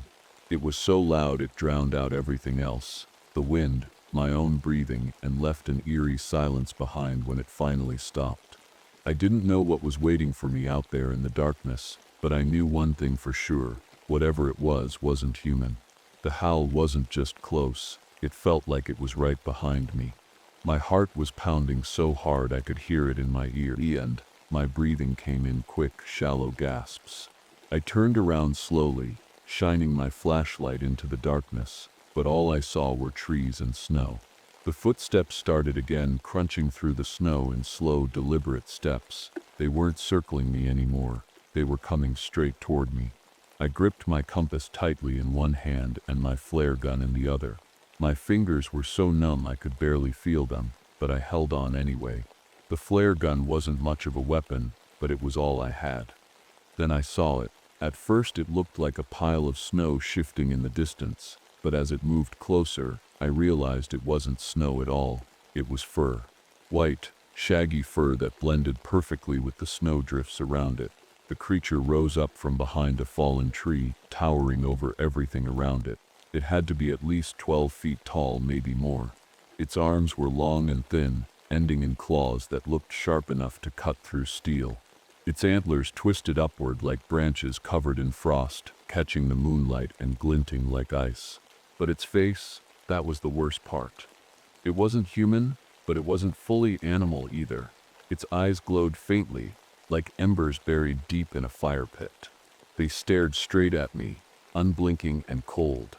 Its mouth stretched unnaturally wide, revealing rows of jagged teeth that looked like shards of ice. I froze where I stood, unable to move or even breathe. The creature let out a low growl that rumbled through the air like thunder. Every instinct screamed at me to run, but my legs wouldn't listen. It stepped closer, moving with an unnatural speed that didn't match its size. The snow didn't crunch beneath its feet anymore. It didn't leave any tracks at all. It floated above the ground like a ghost. I raised the flare gun and fired without thinking. The flare shot out toward the creature in a burst of red light, but before it could even reach it, the flame froze mid-air and shattered into tiny pieces of ice. I stumbled backward in shock as the creature let out another howl, this one louder and deeper than before. It sounded angry now, like I'd just made things worse. The wind picked up again, swirling around me in a blizzard so intense I could barely see anything. Snow whipped against my face and stung my skin as the temperature dropped even lower. The creature disappeared into the storm for a moment before reappearing closer, too close. It reached out with one clawed hand and swiped at me. I barely managed to duck in time as its claws sliced through the air where my head had been just seconds before. I scrambled backward, slipping on the ice and falling hard onto my side. Pain shot through my shoulder as I hit the ground, but I forced myself to get back up. The compass around my neck swung wildly as I moved, and for a split second something strange happened. The creature hesitated. It stopped moving entirely and stared at the compass like it recognized it or hated it. I grabbed the compass with trembling hands and held it out toward the creature. Its glowing eyes narrowed as it let out another growl, but this time it didn't come closer. I didn't know why or how, but somehow this old piece of metal was keeping it at bay. The wind started to die down slightly as the creature backed away slowly into the shadows of the forest. For a moment, I thought it might leave, but then I heard something that made my blood run cold. It mimicked me. Its voice wasn't perfect. It sounded distorted and hollow, but it repeated words I'd shouted earlier when I thought someone needed help. Help. Please. Help. It was trying to lure me closer. I gritted my teeth and tightened my grip on the compass. "You're not getting me," I whispered under my breath as I turned and started running toward what looked like an opening in the trees ahead. The creature roared behind me, a sound so loud it felt like the earth itself was shaking, but I didn't look back.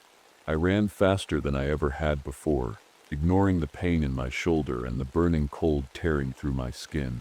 My only goal was to get away, to survive long enough to figure out what this thing was and how to stop it for good. But deep down I knew this wasn't over yet. I ran. The cold air burned my lungs, and the snow beneath my boots felt like it was trying to pull me down with every step. My legs ached, my shoulder throbbed from the fall earlier, but I didn't stop. I couldn't stop. That thing was behind me, and I knew if I slowed down even for a second, it would catch me. The forest around me was a blur of shadows and snow. The moonlight barely broke through the thick branches overhead, and every sound seemed amplified. The crunch of my boots, the wind howling through the trees, the distant crack of ice. But worst of all were the footsteps behind me, heavy, deliberate, and far too close. I glanced back once, just for a second. It was there, moving through the trees like a ghost. Its massive body didn't seem to touch the ground at all. It floated just above the snow, its antlers scraping against the low-hanging branches. Its glowing eyes locked onto mine, and I felt a wave of cold wash over me that had nothing to do with the weather. I turned back around and pushed myself harder. My mind raced as fast as my feet.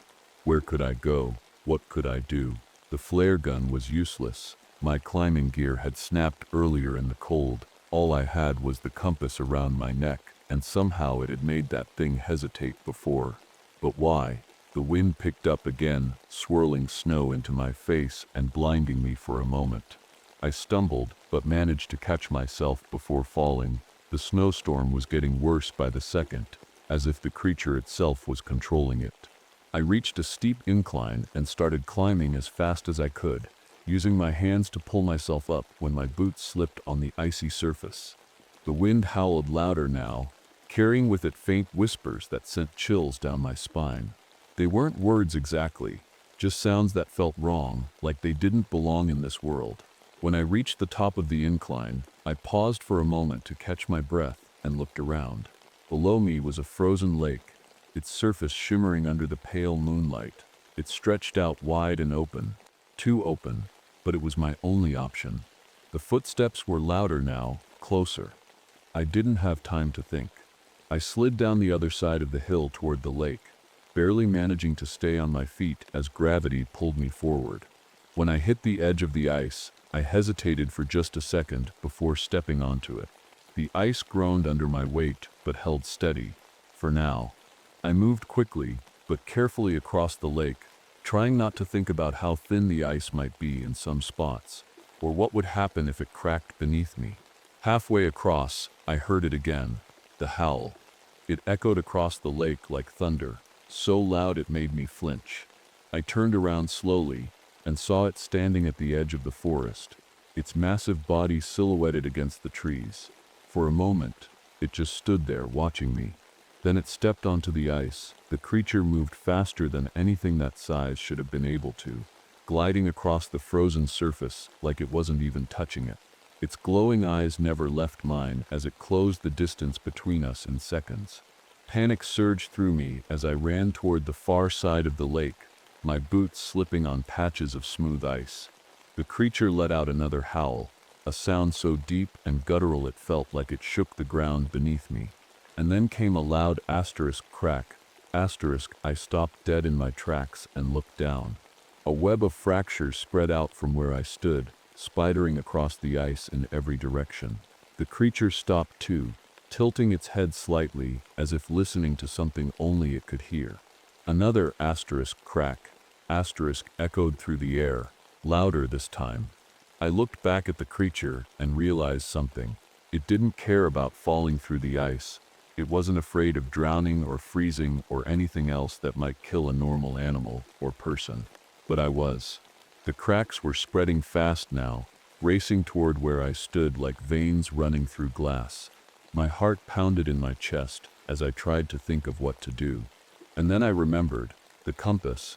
I grabbed it from around my neck and held it out in front of me like a shield. The creature stopped moving again, its glowing eyes narrowing as if it recognized what I was holding. For a moment, just a moment, it hesitated. That's when I made my move. I ran toward one of the larger cracks in the ice and jumped over it just as another loud asterisk crack asterisk split through the air behind me. The creature followed, but its weight was too much for this part of the lake to handle. The ice gave way beneath it with an ear-splitting roar as chunks of frozen water collapsed into the dark depths below. I didn't stop running until I reached solid ground on the other side of the lake. When I finally turned around, all I saw was darkness where the creature had fallen through, and then movement. It wasn't gone, not yet. Its massive claws gripped at chunks of floating ice as it tried to pull itself back up onto solid ground. I clutched my compass tightly in one hand and whispered under my breath, "Not today," and then I ran again. I didn't want to stop running. Every part of me screamed to keep going, to get as far away from that thing as possible, but I knew deep down that I couldn't outrun it forever. It was faster than me, stronger than me, and it wasn't going to stop until it had me. I turned back toward the lake, my breath coming in short, painful gasps. The creature was still clawing at the ice, pulling itself out of the freezing water like it didn't even feel the cold. Its glowing eyes locked onto mine again, and I felt that same wave of dread wash over me. the kind that made my legs feel like they might give out at any second. I tightened my grip on the compass around my neck. It was the only thing that had made it hesitate before, and I had to believe it could help me again. The ice beneath my boots groaned loudly as I stepped back onto the frozen lake. The cracks were everywhere now, spreading out in jagged lines that threatened to collapse the surface entirely. But I didn't have a choice. I had to face this thing here and now. The creature rose to its full height again, towering over me like a nightmare come to life. Its fur was soaked with icy water, wool glinting in the moonlight like shards of glass. Steam rose from its body as if the cold couldn't touch it, and its antlers caught the light in a way that made them look almost alive. It let out another howl, deep and guttural, and started moving toward me again. Its claws scraped against the ice with every step, sending chills down my spine. I held up the compass in front of me like a shield, hoping it would stop the creature again. For a moment, it did. It hesitated, its glowing eyes narrowing as if it hated the sight of it, but this time, it didn't back away. Instead, it lunged. I barely managed to dodge as its claws swiped through the air where I'd been standing just seconds before. The force of its attack sent chunks of ice flying into the air, some of them hitting me hard enough to knock me off balance. I scrambled back to my feet and held up the compass again, shouting at the creature even though I wasn't sure it could understand me. "Stay back," I yelled, my voice shaking with fear and adrenaline. It growled low in its throat, a sound so deep I could feel it vibrating through the ice beneath me, and lunged again. This time, I didn't dodge fast enough. Its claws grazed my arm, slicing through my jacket and leaving a burning pain behind. The cold hit me instantly where its claws had touched, like frostbite spreading faster than should have been possible. I stumbled backward, clutching my arm as blood started to seep through the fabric of my jacket. The creature moved closer again, its glowing eyes fixed on me like a predator stalking its prey. The ice beneath us groaned louder now, cracking and shifting as the weight of both of us pushed it closer to collapse, and then I saw my chance. One of the larger cracks in the ice had spread right beneath where the creature was standing. If I could lure it onto that spot and break the ice completely, maybe, just maybe, I could get rid of it for good. I gritted my teeth and forced myself to stand up straight despite the pain in my arm. "Come on," I muttered under my breath, holding up the compass again as I backed toward the crack. The creature followed, moving slowly but deliberately toward me with every step. When I reached the edge of the crack, I stopped and held my ground. The compass swung wildly in my hand as I stared down at the creature's glowing eyes. It lunged again, but this time, I was ready. I jumped sideways at the last second, letting its massive body crash down onto the weakened ice. The surface shattered instantly beneath its weight, sending both of us plunging into freezing water below. The cold hit me like a sledgehammer, sharp and unforgiving, and for a moment all I could do was gasp for air as icy water closed over my head.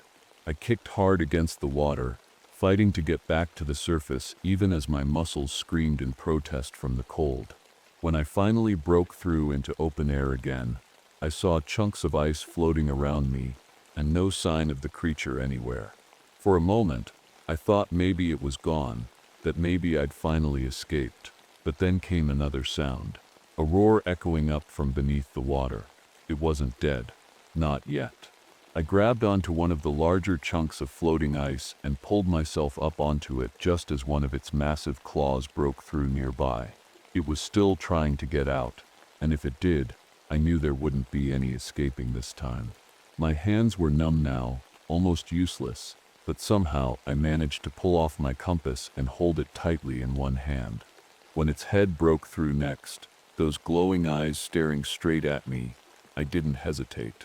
I lunged forward and drove the compass straight into its chest with all the strength I had left. The creature let out a deafening roar, a sound so loud it felt like it might split open the sky, and thrashed violently against the water before sinking back down into darkness below. I collapsed onto the chunk of ice beneath me, gasping for air as exhaustion finally took over. My arm burned where its claws had sliced through earlier. Frostbite crawled up every inch of exposed skin, but somehow I was still alive. The lake was silent now, except for faint cracks echoing across its surface as broken pieces drifted apart slowly under moonlight above. And then I heard something else, another howl far off in distance beyond trees surrounding lake's edge ahead. It wasn't over.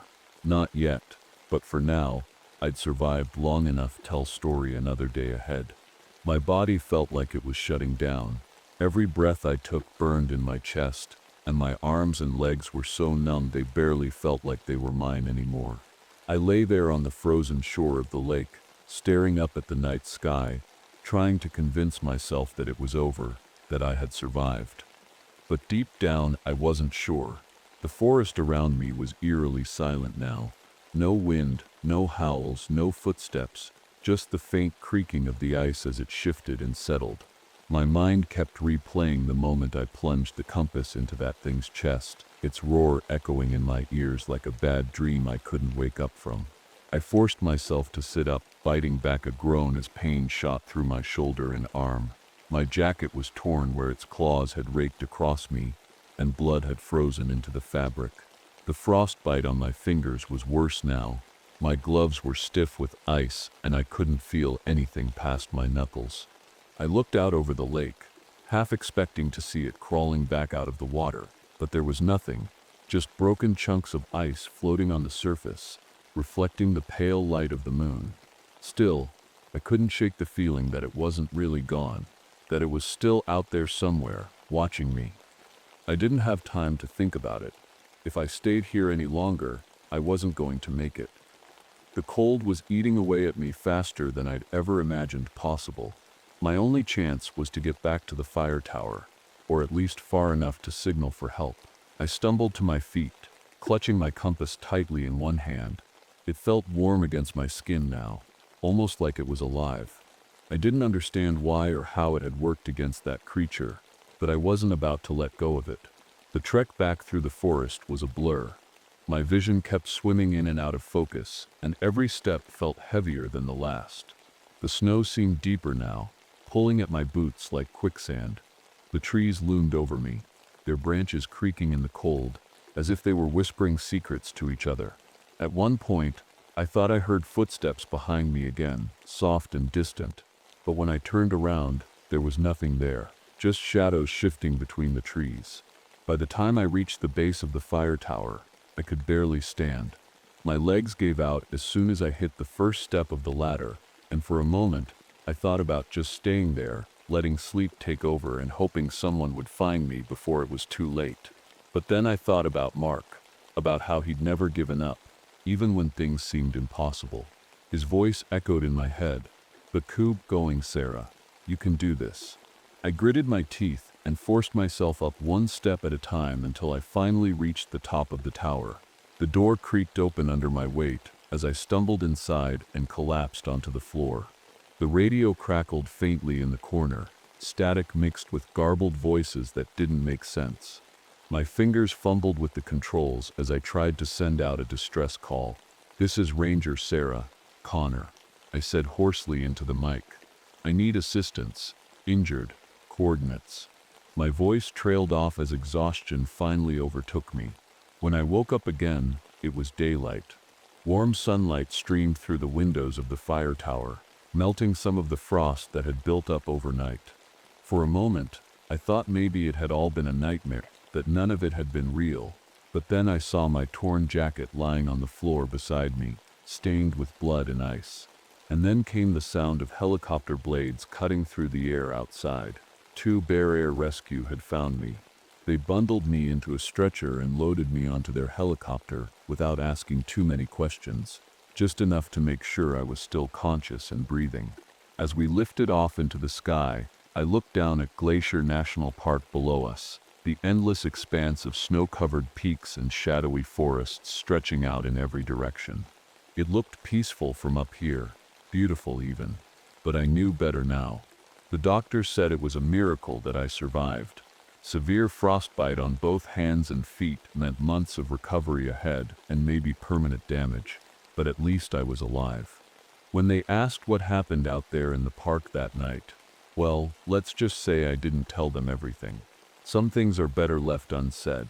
But every now and then, when I'm alone late at night, I think about those glowing eyes staring back at me from across that frozen lake and wonder if they're still out there somewhere, waiting for their next victim. Because one thing's for sure, Glacier National Park is more than just a place of beauty. It's a place where nature reminds you who's really in charge. And sometimes, nature isn't kind.